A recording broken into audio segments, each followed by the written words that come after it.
Friends, ये हमारी video number 73 class 12 computer science with Python series के लिए। और हम डिस्कस कर रहे थे चैप्टर नंबर 3 फाइल हैंडलिंग के अंदर बाइनरी फाइल्स को। और प्रीवियस वीडियो में हमने देखा था कि बाइनरी फाइल में हम reading, writing and searching operation को कैसे परफॉर्म करते हैं। और इस वीडियो में अब हम यहाँ पे समझेंगे कि अगर बाइनरी फाइल में कोई एग्जिस्टिंग डेटा है और उसको हमने अपडेट करना है तो उसको हम कैसे करेंगे।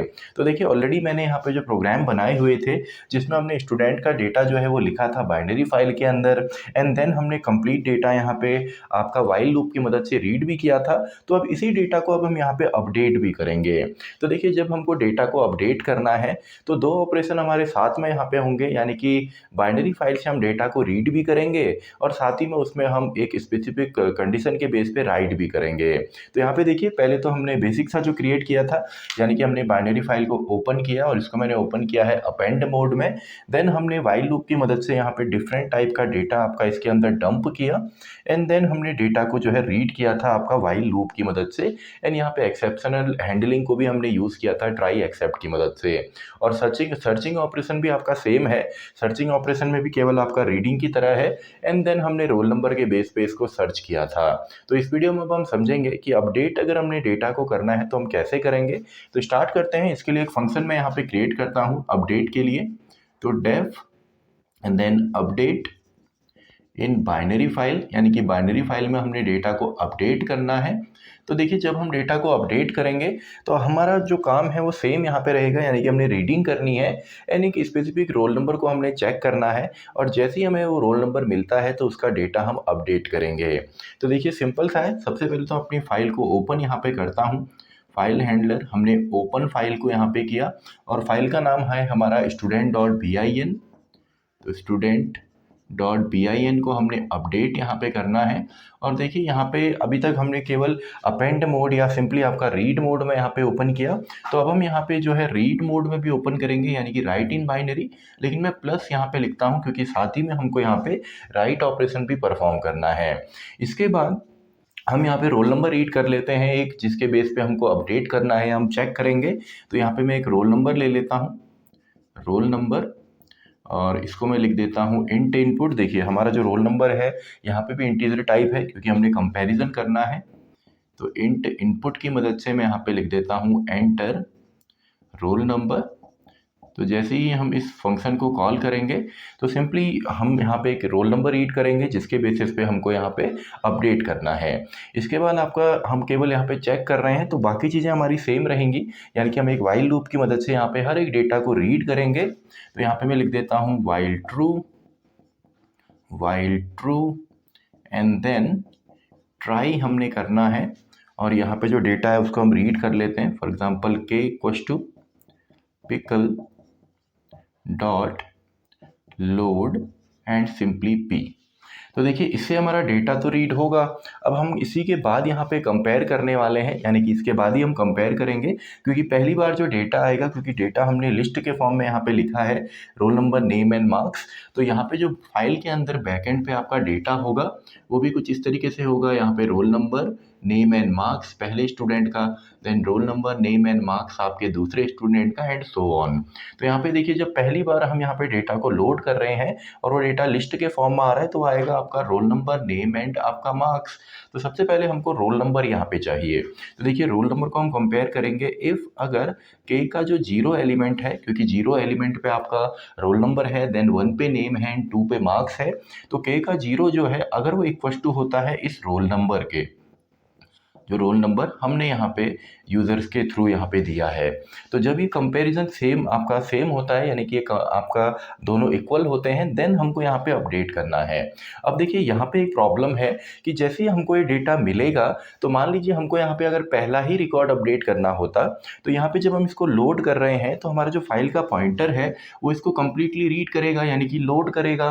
तो हमारा जो फाइल पॉइंटर है वो यहाँ पे पहुँच जाएगा। लेकिन हमें अपडेट कहाँ करना है, प्रीवियस वाले रिकॉर्ड रिकॉर्ड को। तो जब हम इसको लोड कर रहे हैं उससे पहले हमको यहाँ पे इसकी जो लोकेशन है उसको यहाँ पे स्टोर करना पड़ेगा एक अलग वेरिएबल में। तो इसके लिए दो हमारे इनबिल्ट फंक्शन आते हैं, एक आपका सीक फंक्शन है और दूसरा हमारा टेल फंक्शन है। अब सीक फंक्शन जो होता है वो फाइल पॉइंटर को फाइल में आपके आगे पीछे करने में हेल्प करेगा, यानी कि उसको हम आगे पीछे कर सकते हैं फाइल पॉइंटर को सीक फंक्शन की मदद से।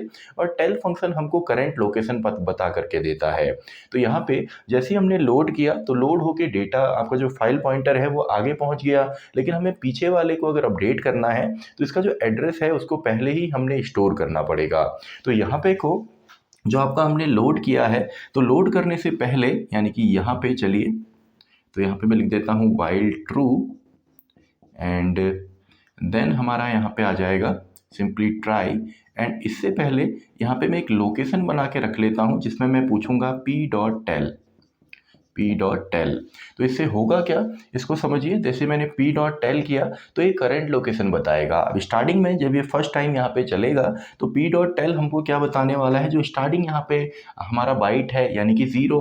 एंड 0 के बाद जब हम लोड करेंगे तो हमारा बाइट जो है वो तो यहाँ पे खिसक गया। फॉर एग्जाम्पल इसकी वैल्यू यहाँ पे 15 है, तो हमारी वैल्यू जो है वो 15 है, लेकिन लोकेशन पे हमने ऑलरेडी यहाँ पे रख लिया है स्टार्टिंग एड्रेस को। तो जैसे ही हमको ये दोनों इक्वल मिलते हैं तो वापस सीक की मदद से हम सिंपली इसी जो हमारा यहाँ पे एड्रेस है उस पर हम पहुँच सकते हैं। जैसे मान लीजिए हमको अगर सेकंड रिकॉर्ड को अपडेट करना होता तो क्या होता, जब ये दोबारा आपका चलता और सेकंड अभी हमने लोड नहीं किया है तो पॉइंटर यहाँ पे है, तो उसको हमने यहाँ पे लोकेशन रख लिया, फॉर एग्जांपल लोकेशन के अंदर 15। देन हमने जब लोड किया तो फाइल पॉइंटर हमारा यहाँ पहुँच जाएगा आगे, यानी कि थर्ड वाले के स्टार्टिंग में। लेकिन ऑलरेडी अगर हम लोकेशन पे यहाँ पे इस एड्रेस को स्टोर करते हैं तो देन सीक करके हम डायरेक्टली इसी एड्रेस पे पहुँच पाएंगे। तो देखिए जैसे ही रोल नंबर यहाँ पे आपके इक्वल हुए तो सिंपली अब हमने यहाँ पे क्या करना है, p.seek और सिंपली इसी लोकेशन पे हम चले जाएंगे आपका स्टार्टिंग पॉइंट से। देखिए जो सीक फंक्शन है इसमें जो पहला यहाँ पे होता है वो होता है नंबर ऑफ बाइट्स, और दूसरा होता है कि कहाँ से हमको इसको ले जाना है। अगर हम 0 लिखते हैं इसका मतलब है स्टार्टिंग से इतने बाइट हमने इसको आगे पहुँचाना है।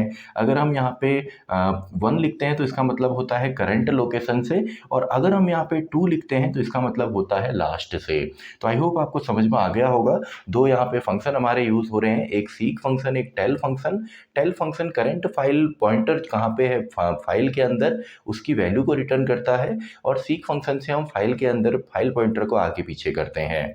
तो हमने पहले यहाँ पे एड्रेस आपका नोट डाउन किया, देन हमने लोड किया, तो अगर ये आगे भी चला गया तो प्रीवियस लोकेशन हमारे पास यहाँ पे स्टोर है, यानी कि जहाँ से ये पॉइंटर स्टार्ट हुआ होगा। एंड देन हमने रोल नंबर यहाँ पे चेक किए, एंड देन सीक करके हम उसी लोकेशन पे चले गए स्टार्टिंग से।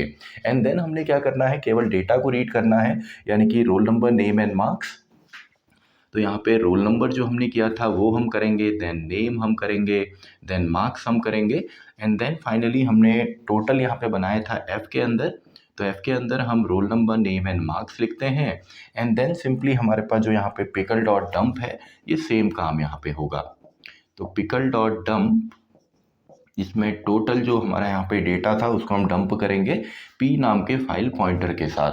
तो देखिए केवल इतना ही पार्ट हमारा यहाँ पे मेन है, और इसके बाद बाकी चीज़ें आपने यहाँ पे सेम करनी है। यानी कि हमने ट्राई किया फिर एक्सेप्ट करके जो हम चीज़ें लिख रहे हैं यहाँ पे आपका इस वाले में, ट्राई के बाद जो ये वाला पार्ट है वही आपने यहाँ पे यूज़ करना है। बस मेन अपडेट में हमारा यही है कि हमने लोकेशन यहाँ पे स्टोर करनी है लोड करने से पहले, क्योंकि लोड करते ही हमारा जो पॉइंटर है आगे चले जाएगा। एंड उस लोकेशन को अगर हम स्टोर कर लेते हैं पहले ही, तो अगर फाइल पॉइंटर आगे भी चले जाए तो हम सिंपली उस लोकेशन पे वापस आ सकते हैं इस वेरिएबल की मदद से। तो आई होप आपको यहाँ पे समझ में आ गया होगा कि अगर हमको डेटा को अपडेट करना हो तो हम कैसे उसे कर सकते हैं टेल एंड सीक फंक्शंस की मदद से। तो इसी के साथ हमारी ये वीडियो भी खत्म होती है, वीडियो नंबर 73। तो मैं मिलता हूँ आपसे नेक्स्ट वीडियो में, वीडियो नंबर 74।